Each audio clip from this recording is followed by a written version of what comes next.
but as well as sounds coming from the Norfolk International Airport. But as planes have gotten much larger and much louder these days, it doesn't really block out sound all that much. Up top there, though, is a great viewing area where a lot of guests like to sit and watch the planes land and take off from the runway. Along the guard berm, you'll find various different types of pine trees, as well as azaleas and rhododendrons planted. If you look to your right, kind of in this parking lot, you'll see the back side of our tropical display house. The entrance is on the other side. You'll find our orchids, bromeliads, and other plants that would not normally survive winters here in Virginia. And then next door is our Marigold and Honey Cafe, which is open until 5 o'clock today. On the other side, though, of our cafe is our Japanese garden. Our Japanese garden was dedicated to our sister city, Kirikushi, Japan, back in 1968. The horticultural highlights there today are our bonsai plants, as well as you'll find our lotus plants, the Indian lotus and sacred lotus in full bloom.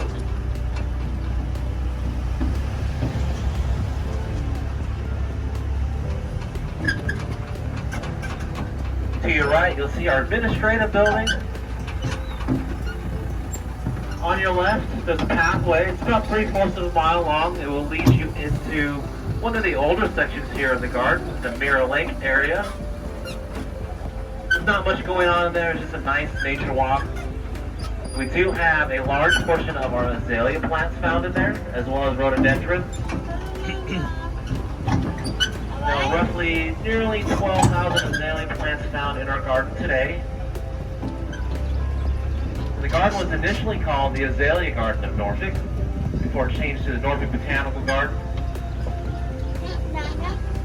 Just some brief history. Our garden was first established back in 1938 by two men, with city manager Tommy Thompson. He collaborated with a horticulturalist, Frederick Hewitt, who happened to work for the city. He then became the garden's very first superintendent. They had a vision of planting an azalea garden that rivaled the one that existed in Charleston, South Carolina at the time. Because despite the economic decline of the Great Depression, the garden in Charleston was actually turning a profit. So through the Works Progress Administration, or WPA, they received a grant of $76,000, which should be about $1.2 million today. They immediately hired 200 African American women and 20 men who cleared out over 75 acres of the brackish marshland that existed here before. They planted over 2,000 rhododendron plants and 4,000 azaleas. Hi. To your right is Friendship Pond. But if you look to your left, in this clearing way back towards Mirror Lake is a bronze statue titled Breaking Ground. It honors those 200 African American women who worked hard to establish the garden into what it is today. That was placed here in 2007. Also in 2007, our garden became a nationally recognized historical site. Uh-oh. So our garden is actually a museum. And because of that, we can no longer lose land. But back in the 70s, when the city managed the garden, they annexed a large portion of it to the airport to expand the runway. So Mirror Lake now has 15 of its original 30 acres. But at our height, we were just about 274 acres in size. We are currently roughly 175 now.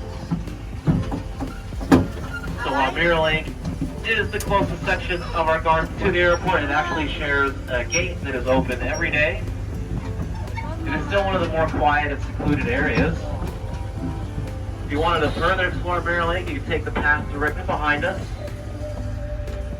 Or you can take these paths to the right, head back towards Friendship Pond. Along the way, you'll find our hydrangea garden as well as our camellia garden. On your right, you'll see some of our hydrangeas still kind of hanging on. The hydrangeas are blooming. There's probably about a week or two left for them. These ones here are called big leaf hydrangea. And like most hydrangeas, they rely on the pH content of soil for their coloration of the flower as well as variety of the color.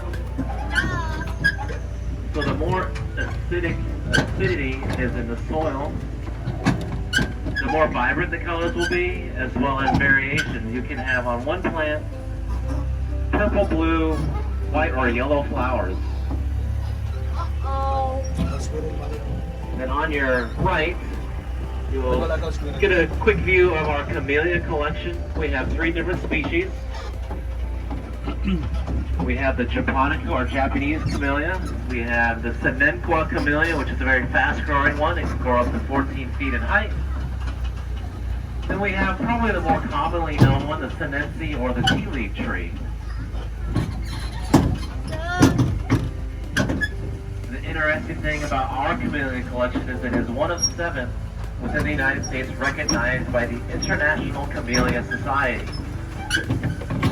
There are 40 such recognized gardens worldwide.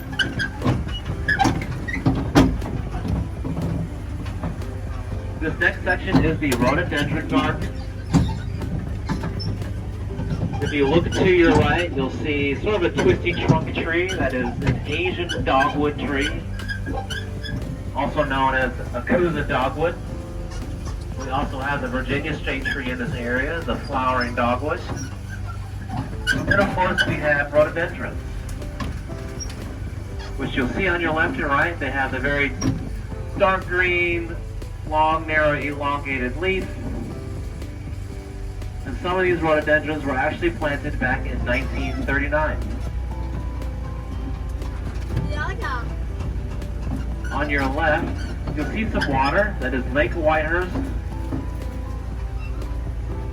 It's a public lake of fresh water. It acts as a backup reservoir of fresh drinking water for the cities of Norfolk, Chesapeake, and Virginia Beach.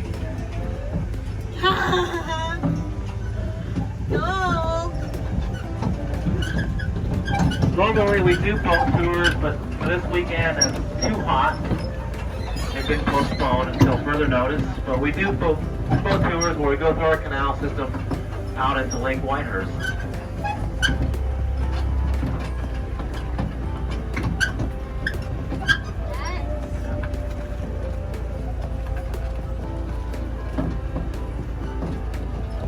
And here's our next stop. This is the Moses Ezekiel Statuary Vista. Moses Ezekiel was a native to Richmond. He lived from the 18 to early 1900s. A very famous sculptor and artist. He sculpted all these statues. There's 11 in total. They're all made out of what's called Carrara marble. They depict famous people such as Plato, Rembrandt, and Da Vinci. When Moses was younger, he moved to Rome. He wanted to further his craftsmanship and stylize it after European and Roman and Greek artists, as you can tell by his sculpture work. Eventually, he was honorarily knighted.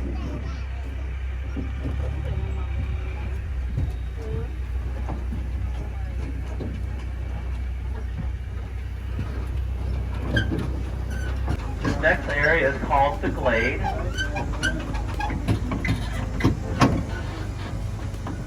One of our more shaded areas, lots of trees in here.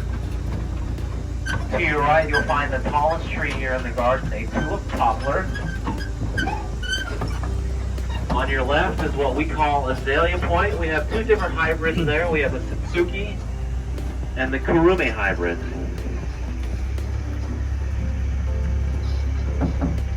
And if you look around you on your left and right, if you look for the trees with the large, scaly, rectangular bark, these are the most common tree you'll find here in the garden. They're called loblolly pines. The second most common tree in North America. Unlike most pine trees that typically take about 100 years to fully mature in height, loblollies mature in only 40, and they can grow up to 60 feet in height. So they're really great for not only commercial lumber, but as well as reforestation projects. If you look to your left, you'll see a tree with large wavy green leaves. That's called a Chinese magnolia. Of the magnolia species, it will produce one of the largest flowers. Then here we have Cobblestone Bridge, which was recently renovated as part of our Garden Tomorrow project. If you want to know more information about our Garden Tomorrow project, you can find it in our visitor center.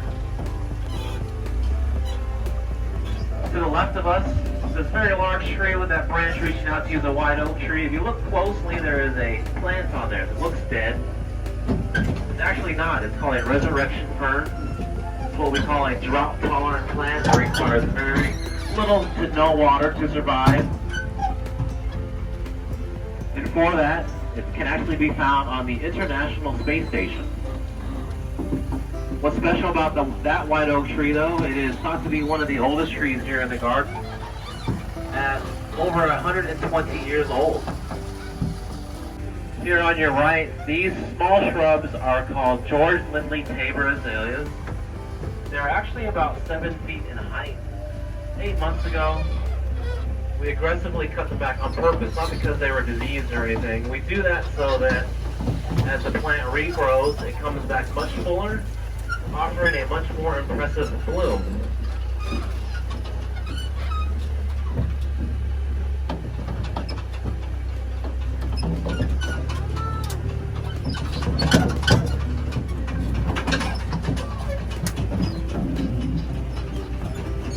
Here's our next stop, Baker Overlook.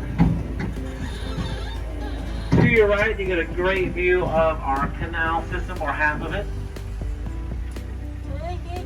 The path leading down will take you to our conifer garden. Crossing the bridge over to the other side of the canal, you'll find our American Colonial Herb Garden, which, if you've been to Williamsburg, gives examples of what colonists planted in their home gardens. And next to it is our newest addition here, the Les Jardins, or the garden. We call it the Winter Garden Annex, and it gives guests examples of winter hardy plants with just a French flair to it. And then further down past the bridge is our subtropical garden that surrounds Nato Tower.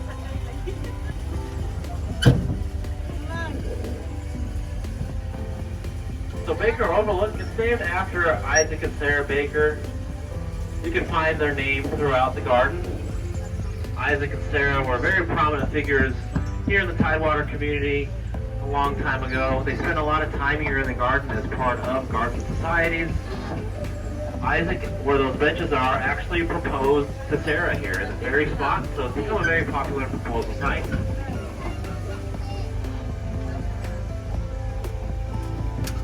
They both loved the garden so much that upon their passing, as they had no one to leave their estate to, they left it all to the garden in the form of an endowment fund.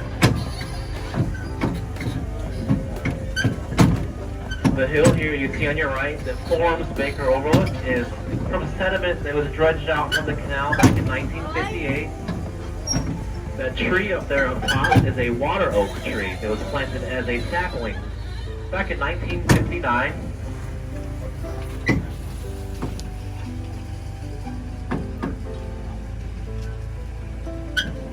That bench that surrounds the tree is not natural. It's a pretty interesting story, which I can, if you're interested, I can talk to you about after the tour. Here on your left, this area is not really anything special in particular. Our horticulture team does use this area as a test site, so when they want to introduce new plants into the garden, they'll plant them in there. See how well they'll do, or how popular they will be among guests. If they do really well, they'll figure out other areas to plant them. On your right, you'll see two trees standing right next to each other. They are nicknamed the twins, or amongst that, the bride and groom. Because of their orange and reddish color, they are called Don redwood trees. They're related to the large coastal redwoods you find in California. They were actually thought to be extinct until they were rediscovered back in the 1940s. They're native to China. Much like the coastal redwoods, they are also known as living fossils because they closely resemble their ancient ancestors that existed millions of years ago.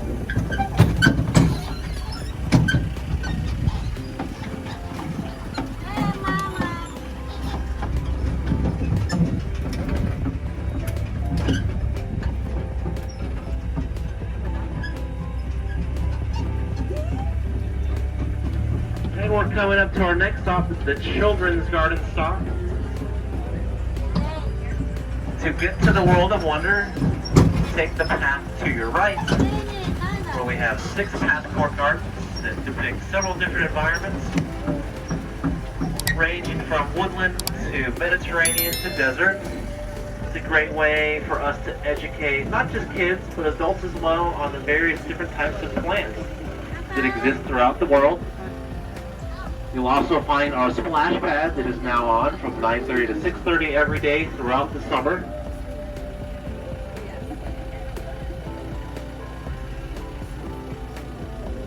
This large tree here to our left is a weeping cherry tree.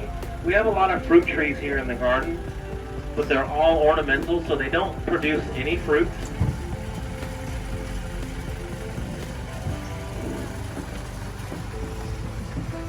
The best time to come and see all of our cherry trees in bloom is April, late April, early May.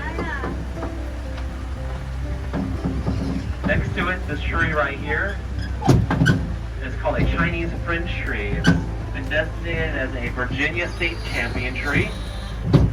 We have over 40 such state champion trees found throughout the garden. Trees get that designation for their species because they are the tallest, they have the largest canopy size, as well as the greatest trunk circumference. And the section on your right is a flower and arboretum, where we have over 220 trees planted in there, where you'll find over half of our state champion trees as well. There aren't any paths in there, but guests are more than welcome to walk freely about and see what we have blooming. Right now you'll find a lot of our crepe myrtle species in full bloom.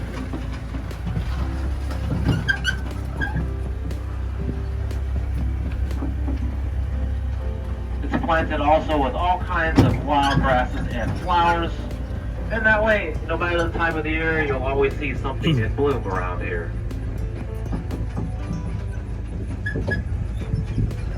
To your left, that large greenhouse is a propagation greenhouse. It is closed to the public for safety reasons. A lot of water on the ground in there. To propagate or propagation just simply means basically grow a plant from scratch. Take a seedling or a plant cutting or any part of a plant and just grow it basically from the ground up. The white fenced area though, that is open to the public. It's our kitchen garden. If you were to go in there, open the gate, you'd get an idea of not just what ornamental plants, but as well as edible plants you could grow in a small space and be successful, such as your garden at home.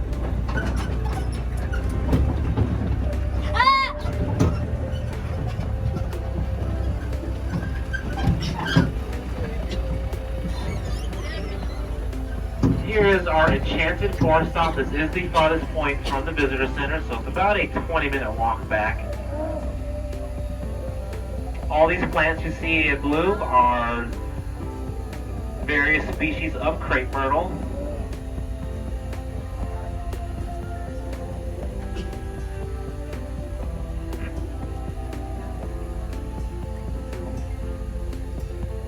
Our enchanted forest is another large section. It's 17 acres in size, the path to the left. We'll walk you through that area. It's about a mile long.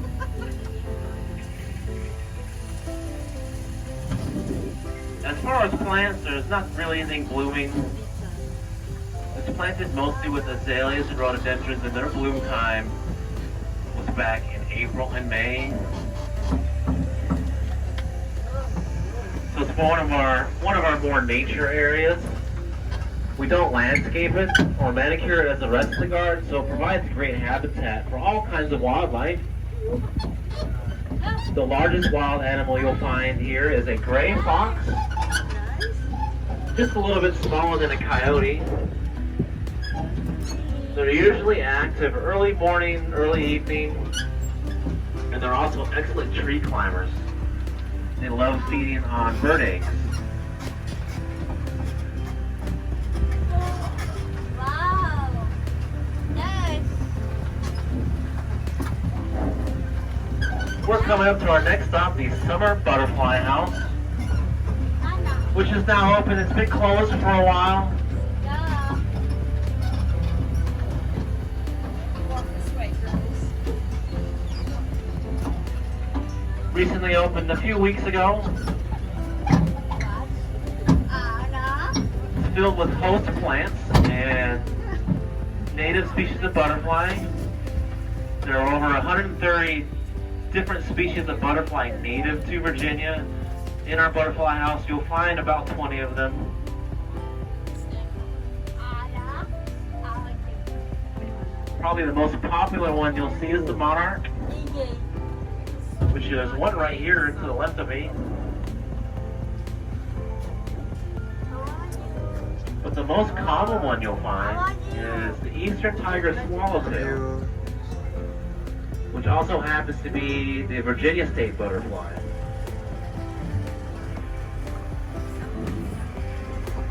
Nana.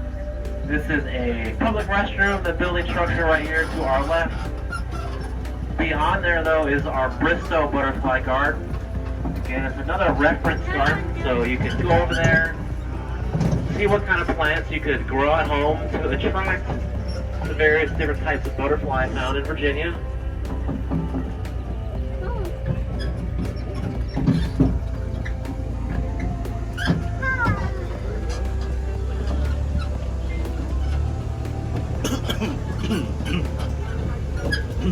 Here on your left is our wildflower meadow. It gets mowed down about every other week and reseeded. All these plants you'll see are native, so these are all native wildflowers.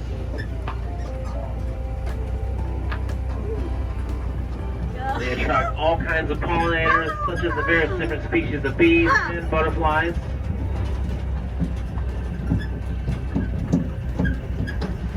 You'll also find small birds in this area. We like to use the wildflower meadow as sort of an outdoor classroom, educating the public on the importance of pollinators.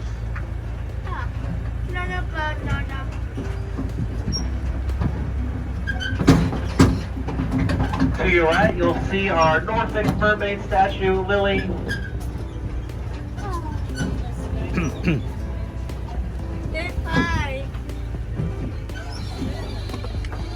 As we pass over this culvert, also on your right is what we call Frog Bog. And then to your left, you'll see Turtle Cove. All those plants you see in the water are called spatterdock. They are related to lily pads. They're not invasive. They just overgrow quite a bit, as you can see, but they're really great. They help filter out all sorts of harsh minerals and contaminants.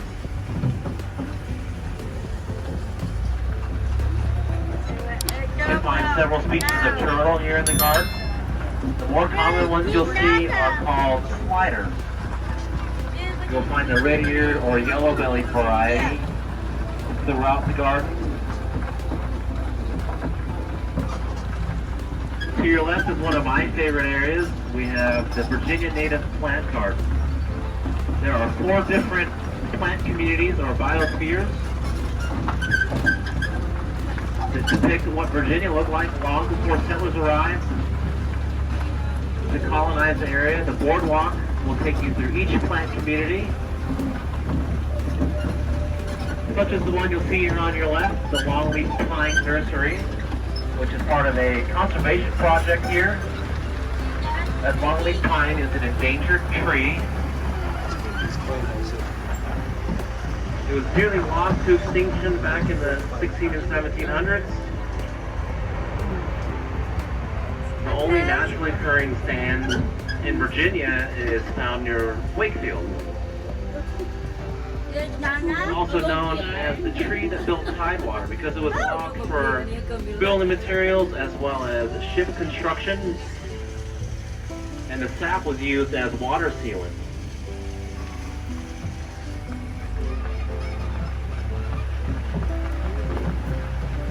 For those of you visiting us for the first time, you're probably wondering why we have such a large pile of sand here. The garden held a one-time pirate themed event, which had this pile of sand, and parents and kids loved it so much that we've kept it around nearly 12 years later.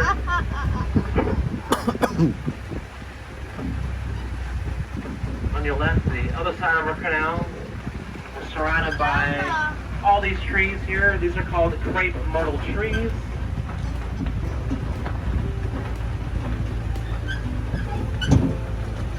If you're from the area, you've probably seen these throughout the city. You can see them, they're sort of shedding that outer bark. And once they shed that outer bark, it'll leave a smooth underbark. And they do that to protect themselves against humidity. In the late 30s and 40s, there were about 3,000 of them were planted throughout the city. As of last count, there are nearly 40,000 crepe myrtle trees found throughout Norfolk, making them the city tree as well as flower.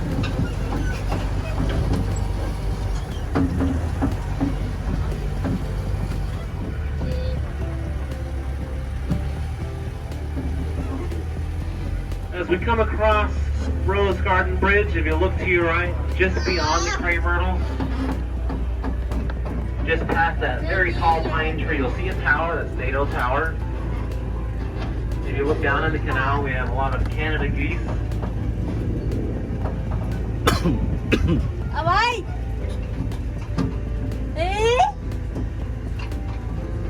Canada geese are not named because they come from Canada. They're named after their Latin name, Branta canadensis, which means black circles.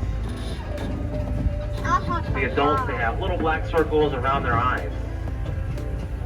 And here's our last stop before returning back to Baker Hall. This is the Bicentennial Rose Garden. You guys are more than welcome to stay on board, or you can depart here.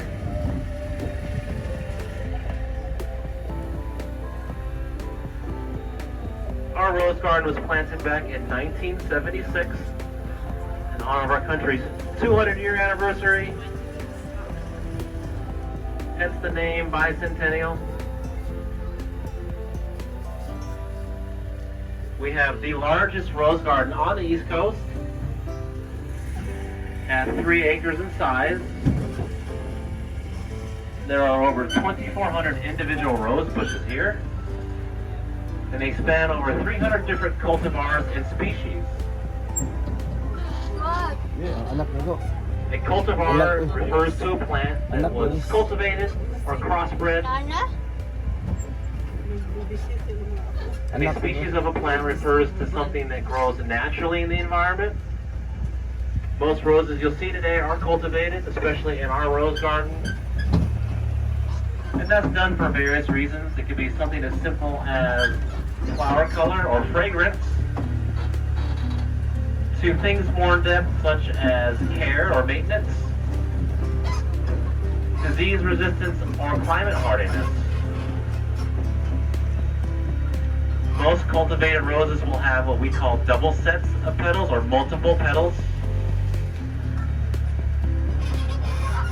There are wild roses that still exist today that have 5 petals to them.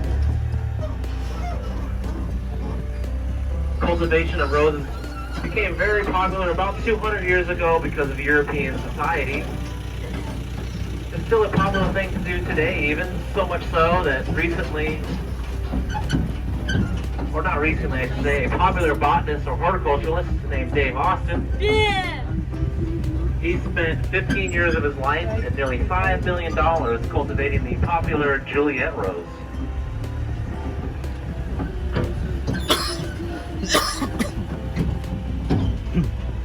Here we are are back at Baker Hall. All these plants you see on your right, spanning the length of the building, this is our Century Garden. It's filled with all kinds of trees, shrubs, herbs, edible plants. They're all aromatic. You're more than welcome to touch or pick anything out of there, smell. I wouldn't recommend eating any of the edible plants. We do use fertilizers and pesticides. But you'll find things like raspberries, blueberries, sage, and rosemary. And that will conclude the tour. Again, my name is Juan. Thanks for joining me this morning. If you have any questions, I'm more than happy to answer those for you. If you haven't been inside our visitor center yet, we do have bathrooms. There's a drinking fountain and a water filling station, as well as our gift shop. Again, thanks for joining me today, and enjoy the rest of your day. And this